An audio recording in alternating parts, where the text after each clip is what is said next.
সম্মানিত সাংবাদিক বন্ধুগণ, আসসালামু আলাইকুম রহমতুল্লাহ।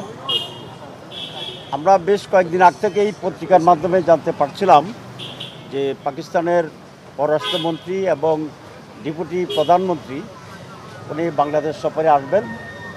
আজকে তিনি সেই উদ্দেশ্যে বাংলাদেশে এসেছেন এবং আমার জানা মতে 3টি রাজনৈতিক দলের সাথে ওনারা এখানে মিটিং করছেন।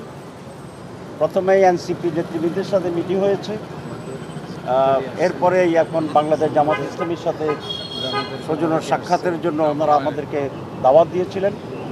আমরা 5 সদস্য একটা ডেলিগেশন পাকিস্তানের ডেপুটি প্রাইম মিনিস্টার এবং ফরেন মিনিস্টারের সাথে তাদের আমন্ত্রণে এখানে এসেছি এবং সৌজন্য সাক্ষাৎ হয়েছে।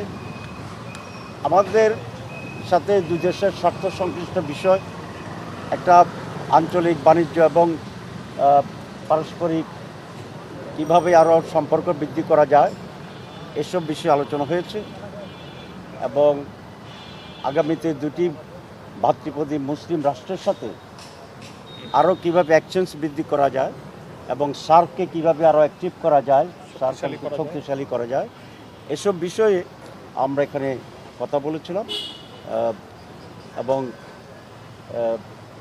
খুব সৌজন্য সাক্ষাতের পরে অল্প সময়ে আমরা আমাদের সাক্ষাৎকার শেষ করেছি। আপনাদের সবাইকে ধন্যবাদ।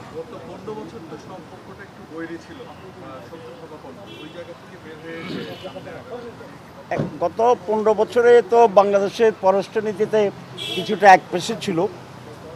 এখন বাংলাদেশ সরকার বা আমরা সকলেই মনে করি যে এই রিজনে সকল নেইবারিং কান্ট্রির সাথেই আমাদের সুসম্পর্ক থাকা দরকার এবং সেটা ব্যাপারে আমরা জোর দিয়েছি, ওনারাও জোর দিয়েছে এবং বাংলাদেশ সরকারের সাথে কালকে ওনাদের অনেক দ্বিপাক্ষিক আলোচনা হবে। আমরা বলেছি যে সমস্ত আনসেটেলড ইস্যুস আছে সেগুলো যেন খুবই কনজেনিয়াল অ্যাটমসফিয়ারে এটা দ্রুত শেষ করা দরকার এবং আমাদের সমস্ত মুসলিম রাষ্ট্র, যে সমস্ত মুসলিম স্টেট আছে, সকলের সাথে একটা সুসম্পর্কের মাধ্যমে আজকে বিভিন্ন বিশ্বে যে সমস্ত সমস্যা হচ্ছে, বিশেষ করে আমাদের যে ফিলিস্তিনের যে সমস্যা হচ্ছে, এসব বিষয়ে যেন ঐক্যবদ্ধ একটা স্ট্যান্ড মুসলমানেরা নেয়, মানবতার পক্ষে, হিউম্যানিটির পক্ষে, সে আলোচনা আমরা করেছি।